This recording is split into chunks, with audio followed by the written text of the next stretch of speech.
everybody, we are back for another exciting adventure through Britain. We continue our book club of The Bright Sword by Lev Grossman. If you want an author bio, or if you are reading along with us, we are right now currently on 21 through 28. If you're not there, go to some previous episodes to listen to our thoughts on the chapters that maybe you are on. If you're caught up and you're on 21 through 28, congrats, we have made it. We are past the halfway mark, and there are only a few remaining episodes of The Bright Sword. So we're getting ready to get started. Robert, where did we leave off? Man, so we had a big over-the-top battle. Colum got thrown down a well. He came out at night on the other side. We had Keaton and I's favorite flashback chapter so far, where we learned about Dinadan, which was really, really cool. But at the very end, the knights got their miracle sign from God. They needed to go find the Holy Lance. However, tragedy struck. Sir Kay killed himself, leaving us wondering why. Yeah. You know, I had a question, and Robert, you asked this question, and I wanted to ask this again because I thought it was a good talking point for us as we were getting ready to prepare to talk about today's book. But you said, do you feel like the flashback hurt the pacing of the story or enhance your overall enjoyment of the present timeline? And so I just wanted to get your guys' thoughts verbally. I know we kind of texted some things in the Discord, and we've had a couple people respond to that, but what are your guys' thoughts on that? Keaton, why don't we start with you, if you don't mind sharing? Does it enhance the story for you? Does it take away from it? Do you wish it was paced differently? Thoughts? I think it's done really well. There are some points where it'll switch back and forth each chapter, which is okay. I think the better way to do it is what they did this time, where they had 3 flashback chapters back to back, and then moved on to more recent stuff. I think that's probably the better way to do it. But overall, I really enjoy hearing the backstory of the main group of characters that the story revolves around. Yeah, Robert? Yeah, I'll echo that. Like, I've really enjoyed all the backstories. There are times where the present timeline, for instance, Sir Kay killing himself, and I'm like, man, why'd he do this? And I'm like eager to get into the next chapter. But before I got to the present timeline, I was introduced, like Keaton said, 3 flashbacks right off the rip. These aren't short chapters in this book, man. Like, I maybe read 50 pages before we hop back to the present timeline. So sometimes I think it can kill the pacing. However, when I'm like bummed out, I start reading these flashback chapters, and the author is so good and the characters are so engaging. It doesn't take long for me to be like, I don't even care about the present timeline. I'm here now for this story. Yeah. And I mentioned this a little bit. I think that a lot of times the throwback chapters or flashback chapters, it makes the current stuff come alive a little bit more because we're learning about that history. But it's like you guys said, and maybe my thoughts are similar to yours because of the 3 in a row. Sometimes it feels a little excessive and I lose track a little bit sometimes on what's currently going on because we're so engulfed in all this past activity. But I do think it helps bring, especially for some, like, I'm going to be a completely open and honest, like King Arthur and all that lore of King Arthur. I have not engaged with a ton. I've seen The Sword and the Stone by Disney, and I've watched a couple History Channel type of things on King Arthur and some of the stuff that, is it or was it not real, certain things. But as far as like knowing like in-depth things about it, I don't know a ton. And so I find the flashback chapters to kind of help me understand who these characters are, even understand the round table and what it was or what the whole story behind it is. And I do enjoy it. Yeah, I agree 100%.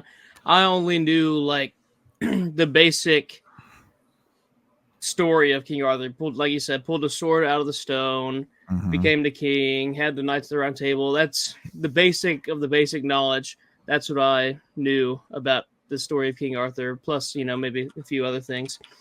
Yeah. But the backstories really help to flesh out the world that it takes place in, which I enjoy. Yeah. I'm really big on the world building, so. And my only experience of the Holy Grail was what BJ's name tag has been in the past is the Knights of You know, Of course, man. Well, That's there was a movie that released when I was in high school called King Arthur. That was kind of like my first, outside of like the Disney movie and stuff, the like first real introduction to this like story. And I really liked that movie. Now I don't know if that movie holds up today. I remember at the time I liked it. yeah. Outside of that, my only other interaction would be like, Monty Python, like you, or I used to play this awesome board game called Shadows over Camelot. Oh man, that's an amazing game. And it is an incredible board game, and you each get like a knight of the round table, the important ones, not these like ragtag ones in the book. And someone's a traitor, and it's really, really cool. And it made me want to kind of learn more about these heroes because I was playing this game. But outside of those heroes in that game, like, dude, I just don't know much about it. So I've really enjoyed reading this book and learning about some more. I think this is his take on the legend a little bit, but I love it, dude. It's really good. Yeah, I think it's his take, and I think it gives us it's still, I think the character of the character's integrity and all the different things, the lore and what makes them who they are, I think seems to be consistent with all the things that we've learned from just movies and stories and different things. So yeah, like you guys are saying, I think we're learning, at least getting a better understanding of who these people were supposed to be. So really cool. Yeah, dude. And we did open this week with 3 flashback chapters in a row, but it was like the tale of the Holy Grail. So it's like their quest and how everything just starts falling apart. And it was mostly told from Dagonet's perspective. I think I said that right. If I didn't, I'm sorry. But yeah, dude, it was just really all 3 of those chapters, everything going on with him and Constantine, and then just kind of even being like, hey, dude, we don't even belong on this quest. But somehow they find themselves like right in the thicket of it with like the main players going after it. It was really cool. Yeah. I really enjoyed in these 3 chapters, Sir Galahad. Yeah. It's funny because his first introduction is he walks in and he sits down in this chair that's covered up. And the last guy who sat in the chair burst into flames and died in the chair. And so everybody believes that the chair is cursed. He sits down in it, and in gold letters, just magically his name's on the back of the chair. Like, that's a boss moment right there. You walk in, uncover this chair, and sit down. And he's young, too. He's a kid. Yeah, dude. He did like some super jump into the river to pull a sword out of a stone that no one else could get to. Like, Galahad was just letting him know, I'm here. Yeah, it was a good insight into the characters that are important. He walked in and said, "This is my house now." Wasn't Galahad described as like one of the smaller of the knights as well? Was that him? Yeah. That was him. Yeah, that's that was really cool. I like him too. Yeah, I think a lot of the big information happened in the chapter of the flashback when they get on that boat with Galahad and Percival. And they see those angels. Oh man, that was really cool. Yeah. Well, because they figured they were near the Grail at that point, and they were with the people for the Grail, and the angels showed up and had that conversation with like Dagonet and Constantine, and the angel was like, Galahad, he's the greatest of all knights, but he's dead now, and Dagonet like loses it. Because the knights like the Grail is gone. Well, what these 3 chapters did, and what he's done a really good job with all the flashbacks is like he highlights someone of a different walk of life and shows how the Knights of the Round Table kind of accepts everyone. And in Dagonet's perspective, he was like depressed. All right, he had this depression, and the only time he truly felt happy was when the Holy Grail was there, and he described as like the first time he felt hope. So him hearing that the Grail's gone and Galahad's dead, like the only thing that ever made him happy in his entire life is now gone. And he begs the angel. He's like, I want that happiness. I want the peace. And the angel tells Dagonet, hey man, you see the world for how it is. It's a veil of tears. It's empty of meaning, but you need to honor God in this world, and then you'll claim your reward in the next. And Dagonet's just like questioning his faith and everything at that point. And I think that to me is the most important part of that entire 3-chapter run. It was so good. Yeah, it was a good, and I really enjoyed how, gosh dang, how afterwards he's talking to Constantine, and he pulls that the knife out of his pocket that he stole from the angel. Yeah. Just digs in his character as being like kind of like the trickster fool, and he just robbed that angel of his golden knife. And I really hope we see that eventually in a part of the current timeline. Yeah, I think it's gonna come back. They have to bring that. The dagger. golden knife. It's the golden Yeah. dagger. Yeah. I feel like it has to come back. I agree. That's what I'm thinking. Yeah, for sure. It was a really those three. I'm glad Dagonet grew on me because we got 3 chapters of it. Yeah, because No doubt. before this, he was always like you didn't even see him. So he would stay back at the castle, or he would stay 20 feet away from everybody else. Yeah. So did they ever after they did all that stuff, we went back to the present timeline and like the Knights just kind of set out on their quest, right? Like, did I miss it? Did they ever specifically come out and say why Sir Kay offed himself? They didn't say that, no. I didn't see. Yeah, because I was kind of wondering the same thing. Because I was like, I missed something. like I got through that whole chapter and I'm like, I missed something. I need to either re-listen or I hope you guys bring something up. But now that you say that, I'm like, okay, I didn't miss it. They passed over completely. Which is wild. It was just like, hey, the Knight's quest started at what should have been a joyous occasion, had a shadow hanging over, and I'm like, okay. The one night that they went to the other world for it was basically worthless amount of time going to get him back. Yep, that one hurt. But we got to meet Lancelot, so that was cool. Like we did, yeah. They fought those Rainbow Knights, and Lancelot was like the Indigo Knight, and he just kind of mopped up everybody. Let him know he's still him. One thing I remembered from the flashback chapters is if it talks about who Colum killed in the first chapter. Oh, dude, good. Yeah, that's a good point to bring up. Go ahead, dude. Do it. Yeah. The night that he was going to the round table to meet Sir Blueberries, I forget his. That we're gonna call. That's what they call him. Blueberries. That's what they call him, Sir Blueberries. The one with the 3 golden chevrons and whatever else he had on his arms. He was the one that Colum killed. Supposedly, that's what it said. The arms, the matched up. So, Sir Blueberries, the one that he was going to find, he killed. It wasn't Lancelot. That's all we. It wasn't Lancelot. Yeah, it wasn't Lancelot. Wow, I was so wrong. It wasn't Arthur. It wasn't someone cool. It was just Sir Blueberries. Well, since we did get to meet Sir Lancelot, he returns. Like, let me ask y'all this. So we're all wrong. I don't know if all of us predicted that was Lancelot, or if all of us predicted Lancelot was dead. But are you surprised that we were wrong? Or as this story has progressed, did you have a feeling that he was going to make a return? Yeah, I thought he was going to return. For sure. If he wasn't, it was either he was dead or he's going to return. I don't think if he was still, he would not be a part of the story. They could have just passed. He could have just passed over him, but they didn't. Keaton, you know what I love, dude, is like you literally have been Captain Obvious the last 2 times. You're like, listen. Either he's dead or he returns and he's alive. One of the two. They could have he could have lived, and because he stayed at a monastery, he could have just been at that monastery and not been a part of the quest at all. But they brought him back for the quest. Yeah. So it was surprising. I didn't expect him to be one of the knights. I expected them to meet him in a different way. Yeah.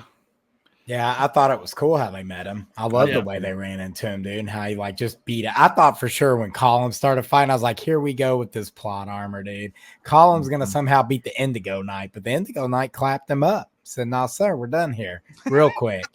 At Bedivere, he wouldn't even vibe under the roof with Lancelot because he hates Lancelot. Lancelot allegedly slept with Guinevere.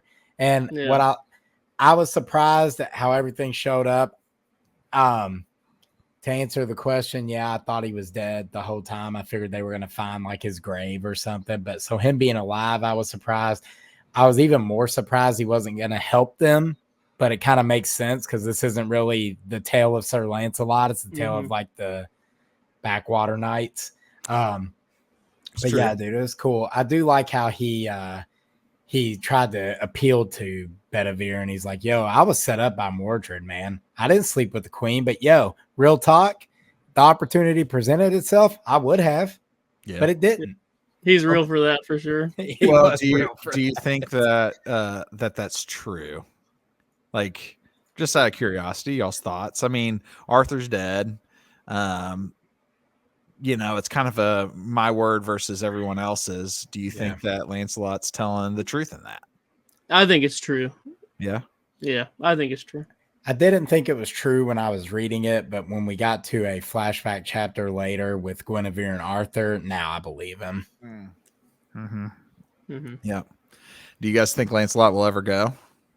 You think he's going to? No, I don't think we're he- going to see him anymore in the novel. I think he's done. Yeah. Yeah. I could see him at the very end, maybe depending on what happens. But You'll see him making some triumphant return at the end to and be a knight again, sacrifice himself to save one of Cullen or something like that. Yeah, Dude, he might do that. He might do that, but he also might not do that.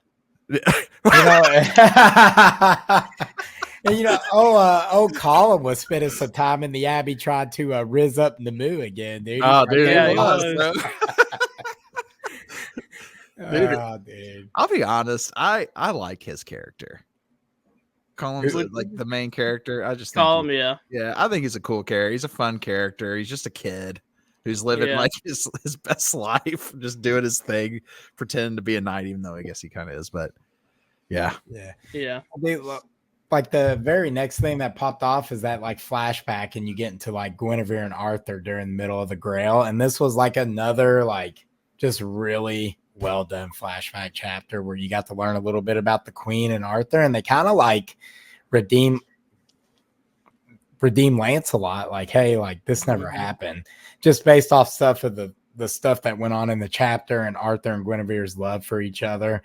And I just kind of buy into it that it was a setup. Yeah.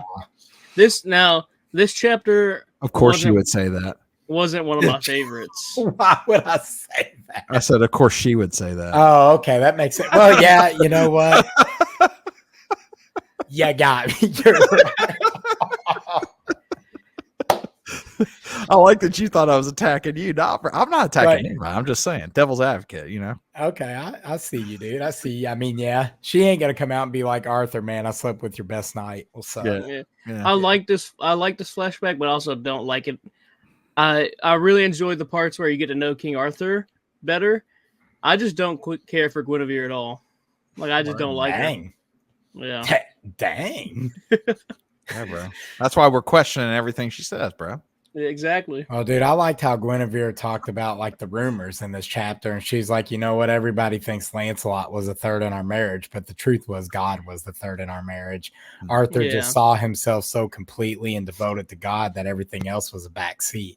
And this chapter was Arthur struggling with his faith, and it was just a good. I get where you're coming from because it was heavily focused on Guinevere, and you hate her for whatever reason. She's innocent, but.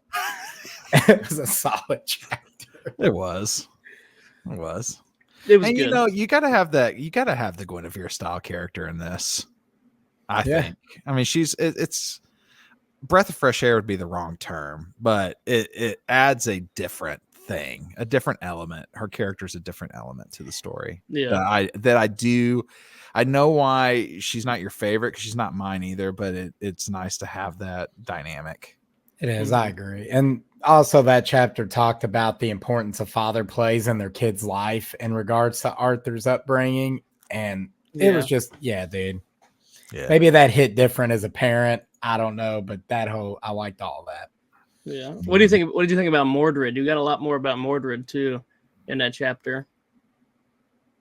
Any thoughts on him? I guess it's his kid. So, I mean, that's what he's going to do. Like, Yeah. I thought it was what else? He had all the knights written out, and he had Mordred write out all that stuff. I thought that was really interesting too. All the wall with the plaques of all the knights that died in the Grail quest. Yeah, and everything that they were doing. Yeah. Let me ask you guys a question. This is like going into the personal. I think all of us can answer this, but do you have a search for the Grail moment with your friends? Because I have one, and it includes my friend Daddy Bojangles. Oh, dude, here we go. There was a time when we set out on a quest that we were going to play City of Villains. Yes. And on this quest, Sir Bojangles and Sir Longbeard traversed every Circuit City, Best Buy, Comp USA, and everywhere else we could think of, not only to find the disc to download the game, but also to find me a graphics card that would fit into my computer that neither one of us really had any business installing into a computer because we didn't really know what we were doing At all. This quest took us like 6 hours of driving around Louisville, but we did complete it after some time, and we both played City of Villains. And the highlight of the quest was after it was all said and done, we had everything we needed. We needed sustenance, so we stopped at a Chinese buffet, and I watched my man put down more lo mein than I've ever seen a human capable of throwing down. Here's the deal, bro. When I went to the buffet back in the day, I made sure that I got every penny's worth out of that buffet, Got bro. both of our pennies worth on that low. It's good stuff, bro. If those, those, I like the noodles that were white, bro. I like those. They're good. I respect it. It's a good Grail quest. I used to be a video game collector, and I would drive around to all these GameStops looking for rare video games. Specifically, I'm gonna probably mispronounce the name, but I always called it Suikoden. Suikoden 2 was the big one. And there was a GameStop about an hour away that had it in stock. And I called, and the manager's like, yeah, I got it. And on my way there, I blew a tire on the interstate. And I never got Suikoden 2 because I was stranded on the side of the road. I don't, I don't have a one as great as that took that much time, but I got a few recently. My friends and I, we were looking for a board game, Frosthaven. It's the second one I told you guys about. We went around to a couple places to try to figure out who had it for the cheapest, because it's like a $200 board game. Yeah, it's like a $200 board game. We ended up getting to this one like card and collectible shop. We got there. I was holding the box. It was a massive box. I was holding it. Some dude walked up to us. He said that he put money in on the Kickstarter, and he sold us the like elite bundle for like $130. So it was like $100 off, and we got all this extra stuff. So I think that was pretty interesting. That's the Holy Grail right there, bro. Yeah, it is, dude. Holy Grail board games. Holy Grail board games. Dylan, do you have a listen moment? I searched across the world for a collector's edition of Call of Duty Black Ops 2. 1, 2. Or a beanie. Or Advanced Warfare. Or a Beanie Baby. Ooh. I mean, I feel like my quest moment. What did you say? You collect Beanie Babies? No. Oh, that was just random. Okay, Keaton. Wow. I thought I learned something new about Dylan. When you said Beanie Babies, I was like, hold up, bro. No. I'm not a Beanie Baby collector. Let's calm down. I would say my quest to get the McDonald's cup was like even my bros over at Last Coat Podcast tried to get me one, and they weren't unable to find one because they were sold out. So I would say that was so you're still searching for you're still searching for this grail right here. Yeah. I think they're all gone, bro. I don't think you can get them anymore. Listen, dude, if my little plastic cup isn't worth like $100, you can have mine. I think my mom quest completed, bro. I think my mom got the Trolls one. Nice. It's like the least cool one. Nice. Yeah, dude. I like that Grail question. That's good stuff, man. We largely ended this book this week's segment or chapters, however we're going through discussion. We had like our party get attacked by Saxons. This is where like I was jarred a little bit because we have flashback, present day, flashback, and then next thing you know, we're back to the present time, and there's just a fight breaking out while they were asleep. And I was like, what is happening right now? And that's where I kind of got like jostled a little bit from the back and forth of the narrative. But we eventually ran into Merlin under the hill, and that was dope. Mm-hmm. Definitely. Yeah. Merlin Under the Hill is crazy because they all thought like this was God bringing him to Merlin, or Merlin Merlin had some information for them. And he was like, I didn't bring you here. What do you want? Let me out of here. Yeah. So, and I really liked they were trying to get information out of him. And so some of the other knights were appealing to him. They're like, oh, well, we should let him out. And he said, well, you guys are the backwater knights. There's no heroes left, is what he said. There's no heroes left. And so after they got like the next part of their quest, they just left him in the hill, and he was pissed. He was mad. What do you expect? He sets up like there's no actors left in this play. You're all just the stagehands, and they're like, I enjoy being under the earth. Dude. Yeah, dude, you come popping off with some crazy talk like that, bro. I'm not getting you out of there either. He gave him the information, and they said they were going to let him out, and he gave him the information. Then they started walking away. He's like, "What are you doing?" I'm gonna give a hot take here, dude. I think Morgan Le Fay is going to release that dude. I think Morgan Le Fay is going to release Merlin. Something's going to pop off. But that's my hot take. On the back. I have no idea where the story's going. Let's just go and get that out of the way. I could not predict one iota what's going to happen next. Yeah. But that's going to be the hot take. I enjoy how in a lot of the newer stuff, or not newer stuff, the older stuff that talks about the legend of King Arthur, it always paints Merlin as a okay guy, and this completely opposite. He's dude. He's a bad dude. Well, he's like they always like kind of portray him as selfish. Like, hey, Merlin's really only out for himself, and pretty much everything that I've ever thought of Merlin is like, hey, Merlin's like the wizard that's like the right hand man of Arthur. He's kind of the bro, and in this they're like, Merlin only cares about Merlin and his own power. I mean, he's not worried about anybody else other than that. Yeah. Right. Which we kind of saw in the last chapter we're covering this week, like another flashback, and it was Namu's story. And this is one I really felt was largely before we get there, I want to add in, after they had left Merlin, they were riding away, or maybe it was after they left Merlin under the ground. They were right away, and Bedivere and Nimue rode up beside Column, and they were like, we think you could be Arthur's like long lost son. Yeah. That's a good So, and that's always been like a thought in the back of my mind, like how is he connected to the story other than he just got lucky? We know he's something because of that. When he was in the other world, he had like the fairy wings and the crown when he looked in the mirror. Yeah. So, I mean, he's definitely descended from someone. Is it Arthur? I don't know. I feel like that's the easy answer. And I think what you bringing that up is good. I feel like when that was revealed, it like Robert, like you said, it felt obvious. I was like, man, I didn't even think about this really. But then now that it's here, it's like, oh, okay, like this does make sense that this would be true. But I don't. If this makes sense, I don't want that to be the truth. Yeah, me too. Like I want it to be something different. I don't want him to be King Arthur's long lost bastard son. I just don't. And Colum doesn't even want that either. He was like, I don't even look like him. Yeah. Like they were all saying, well, you're good with the sword. You can do all this other stuff.